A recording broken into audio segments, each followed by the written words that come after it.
College जीवनाची सुरुवात कशी झाली ते सांगतो तुम्हाला.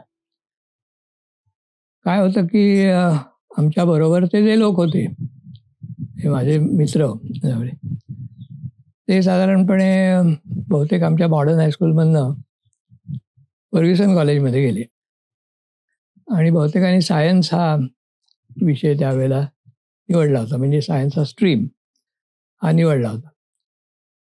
पण माझे जे खास मित्र होते, ज्यांच्याबरोबर आम्ही नेहमी सायकलवरनं हिंडत होतो, ते एस पी कॉलेजमध्ये गेले. त्यामुळे त्यांच्याबरोबर मी एस पी कॉलेजमध्ये गेलो आणि सायन्स स्ट्रीमच घेतला. पण सायन्स स्ट्रीमला गेल्याबरोबरच मला हे जाणवायला झालं की आपल्याला हे काही जमणार नाही. एक तर गणित कधी मला म्हणजे शालेय जीवनात सुद्धा गणित हा माझा नेहमीच डार्क हॉर्स होता. कधीच जमलं नाही मला. तेव्हा गणितात जेमतेम कसा बसा पास होत असे मी. तर ते गणित हे होतच पहिल्या आमच्या त्याला सायन्स स्ट्रीममध्ये जे एफ वाय म्हणून जो त्यावेळेला फर्स्ट इयर सायन्सचा जो कोर्स असायचा त्याला गणित वगैरे असायचं सगळं. तर ते मला पहिल्याच्यातच काही जमेना.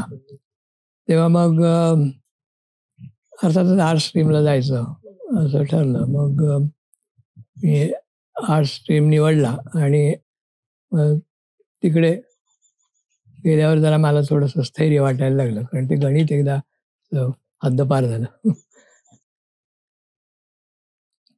मग अर्थातच माझे जे विषय आवडते होते इतिहास भूगोलासारखे ते घ्यायचे. मग याला जवळचे विषय असे कोणते होते, तर इतिहास हा होताच, पण तोही काही असा कॉलेजमध्ये मोठा म्हणजे नावाजलेला विषय नव्हता की लोक इतिहास घेत असत, किंवा तो एक प्रेस्टिजियस विषय समजला जात नव्हता जसा मेडिकलचं किंवा इंजिनिअरिंग वगैरे असायचं तसा तर तो नव्हता. मग त्याच्या जवळपास ते काय, तर आता आमचे मामा इकॉनॉमिक्स होते, ते वाडिया कॉलेजमध्ये कॉमर्स कॉलेजमध्ये इकॉनॉमिक्सचा विषय शिकवत असत. तर आता त्यांच्या एकूण मार्गदर्शनामुळे मी इकॉनॉमिक्सचा विषय घेतला. मग त्याला जोडून पॉलिटिक्सचा विषय आला. म्हणजे त्यावेळेला कसं असं की स्पेशलायझेशन तुम्हाला MA मध्ये करता यायचं. BA पर्यंत तुम्हाला काही विषय स्पेसिफिक घ्यावेच लागायचे. जसं आमच्या वेळेला मॅट्रिकला होतं की मॅट्रिकला ठराविक 8 विषय असायचे, ते सगळ्यांनी घ्यायचे. तसंच BAला त्यावेळेलाही असंच होतं की संस्कृत असायचाच, संस्कृत काही टाळता येत नसे. तर तसं होतं. त्यामुळे शाकुंतल वगैरे आमचं वाचून झालं, कालिदास, मेघदूत हेही वाचून झालं होतं.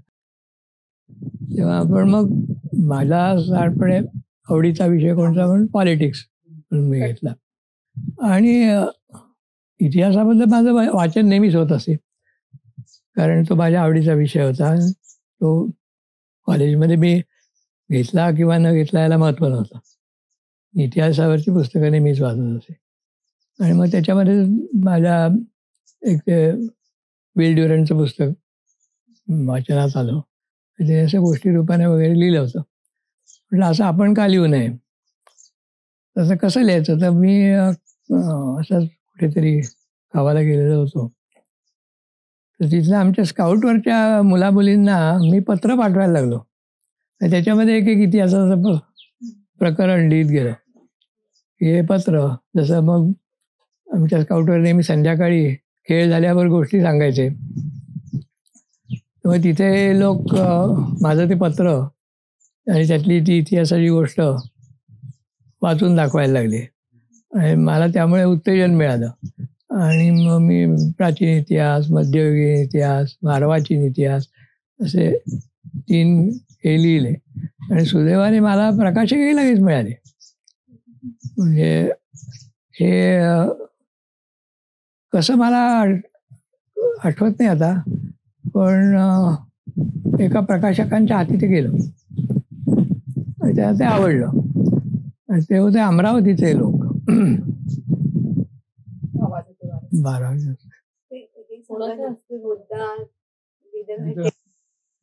मी जेव्हा इतिहासावर असं लिहित गेलो त्यावेळेला अर्थातच एकतर इतिहासावर इतर लोकांनी काय काय लिहिलं आहे ते पाहिलं. त्याच अर्थात माझ्या जास्त म्हणजे ज्यांच्या लिखाणाचा माझ्यावर परिणाम झाला असे ग्रस्त म्हणजे आमचेच नातू. सरदार नातूंच्यापैकी एक म्हणजे वडिलांच्याकडून माझं नातं होतं सरदार नातूंच्याकडे. त्यांचे जे एक नातू घराण्यातले तरुण ग्रस्त होते, त्यांचं नाव विसरलो मी आता. त्यांनी जगाचा इतिहास लिहिला होता.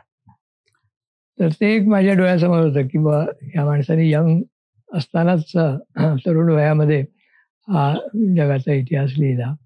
तो अर्थात आमच्याकडे ते पुस्तकही होतं आणि तेही मी वाचलेलं होतं. इतर पुस्तकं मी मग वाचत गेलो. जसं विल ड्युरंटचं वाचलं. नंतर मुख्यतः माझ्या वाचनात आलं आणि ज्यांनी माझ्यावर विशेष परिणाम केला म्हणजे ते म्हणजे नेहरूंचं डिस्कव्हरी ऑफ इंडिया ते पुस्तक. असं आणि त्याच्यावर मी काही लिहिलं. मग आमची आई म्हणली की अरे कधी तू लिहिलं आहेस ते बरोबर आहे ना, हे जरा तज्ज्ञांकडनं तपासून घे. आता कोणाला दाखवायचं तर नेहमी आमच्याकडे येणारे त्यावेळेला साहित्यिक आणि जे इतिहासाशी संबंधित होते ते म्हणजे वि द घाटे. मग त्यांना दाखवलं. तसंच आमच्या आजोबांचे मित्र म्हणजे द वा पोद्दार ते तर इतिहासकार म्हणून प्रसिद्ध होते. मग त्यांना दाखवलं काही. आमचे नंतर आम्हाला जे प्रोफेसर होते पॉलिटिकल सायन्समध्ये ओतुरकर, ते त्यांचे इतिहासावरची पुस्तकं होती. त्यांना दाखवलं. नंतर माझा एक मित्र होता श्री वल्लभ चितळे म्हणून. तर त्याचे वडीलसुद्धा इतिहास तज्ज्ञ होते. त्यांना मी पुस्तक दाखवलं नाही, पण त्यांना माहीत होतं की मी लिहितोय वगैरे वगैरे. तर या सगळ्या लोकांनी लहानपणे ओके म्हटलं मला किंवा छापायला हरकत नाही, असं तुझं लिखाण आहे. तर म्हटल्यावर मग ते छापायला गेलं आणि तो मला प्रकाशक अमरावतीचे महाराष्ट्र प्रकाशन म्हणून मिळाले आणि त्यांनी माझी इतिहासावरची एकूण 3 पुस्तकं प्रकाशित केली. पहिलं प्राचीन इतिहासावर त्याला मी मानवतेची मंदिरे असं नाव दिलं होतं. तर मला विदघाटे म्हणले, अरे मंदिरे कसं म्हणतो, थडगी म्हण.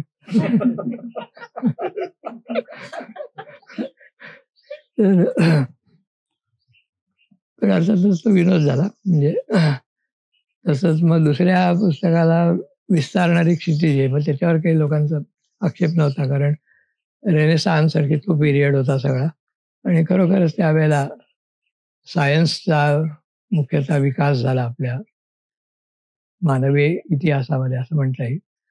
आणि तिसऱ्या याला मी अर्थातच पुढचा अर्वाचीन इतिहास त्याला मी नावच दिलं होतं प्रमत्त मानव. ते अर्थातच या सगळ्या साहित्यिक लोकांना फार आवडलं. म्हणजे हे बरोबर नाव तू शोधून काढलंयस. त्यावेळेला सगळंच असं महायुद्ध झाली 2 आणि अणुबॉम्ब निघाले, त्याच्यातून जपानवर आणि अणुबॉम्ब टाकले गेले वगैरे वगैरे. हे सगळं म्हणजे ते एकूण प्रमत्त या नावाशी विशेषणाशी जुळणारं सगळं होतं. अशी ती 3 पुस्तकं त्यावेळेला प्रसिद्ध झाली. पण ते प्रथम मी सगळं असं आमच्या स्काउटमधल्या मुलांसाठी लिहिलेलं होतं. तर मग ह्या एकदा पुस्तकं इतिहासावर तर तुमचं हे झाल्यानंतर आता आपण पक्षी निरीक्षण तुम्हाला कशी त्याची आवड कशी लागली हे तुम्ही सांगू शकाल? ते थोडंसं ॲक्सिडेंटलीच झालं. म्हणजे आणि केव्हा झालं? हे साधारणपणे मी BA नुकताच झालो होतो त्या सुमारास, म्हणजे 58 साली. 1958 साली मी BA झालो. त्या सुमारास पुढे काय करायचं वगैरे असं काही हे नव्हतं. भटकणं चालूच होतं. तर एक दिवस आमच्याबरोबर भटकायला प्रिन्सिपॉल खानोलकर आले. प्रिन्सिपॉल खानोलकर हे शिवाजी मिलिटरी हायस्कूलचे प्रिन्सिपॉल. तर त्यांच्याबरोबर मी युनिव्हर्सिटीत हिंडलो, युनिव्हर्सिटीच्या कॅम्पसमध्ये. आणि ते मला म्हणले, प्रकाश चल आपण पक्षी पाहूया. तर पक्षी पाहूया म्हणजे मला काही कल्पना नव्हती की पक्षी पाहायचं म्हणजे काय करायचं. मग त्यांनी आम्हाला त्या दिवशी छान पक्षी दाखवले. मग त्यावेळेला प्रथमच मला कळलं की अरे पक्षी हा सुंदर प्राणी असतो, तो पाहण्यासारखा असतो. आणि मग अर्थातच त्या सुमारास दुर्बीण हातात आली तर दुर्बीण, मग त्यामुळे जास्त पक्ष्यांची परिचय झाला वगैरे वगैरे. आणि त्यातून मग मी पुण्याजवळच्या पक्ष्यांवर काही लेख लिहिले. ते इंदुताई टिळकांनी पाहिले आणि इंदुताई टिळकांनी ते केसरीमध्ये प्रसिद्ध केले. आणि ते मला वाटतं केसरीमुळे बऱ्याच लोकांच्या वाचनात आले, संपूर्ण महाराष्ट्रातल्या. आणि मला इतर लोकांकडनं पत्र वगैरे यायला लागली की हे काय आमच्या आसपास अमुक पक्षी असा असा मी पाहिला, तो कोणता असावा वगैरे वगैरे अशा पद्धतीचे. तर तर काही आता आमच्या आईच्या बरोबरचे साहित्यिक होते, त्यांनी ते लेख वाचले. तर मला शांताबाई शेळक्यांनी फोन केला, ते म्हणे, प्रकाश, अरे पाखरांवर छानच लिहितोस की तू, असं. तर तसं एकूण म्हणजे या काही मग साहित्यिकांनाही थोडंसं माझं लिखाण त्यांच्यापर्यंत पोचलं असं म्हणायला. आणि मग त्यातून आम्ही मग 1980 साली काही लोकांना एकत्रच बोलवलं. पहिलं पक्षी मित्र संमेलन घेतलं लोणावळ्याला. त्यावेळेला असे काही लोक आले होते, म्हणजे अगदी नागपूरपासून लोक आले. बरं, काही त्याच्यामध्ये कोणाला स्वतःच्या खर्चाने लोक आले, स्वतःच्या खर्चाने इथे राहिले आणि परत गेले.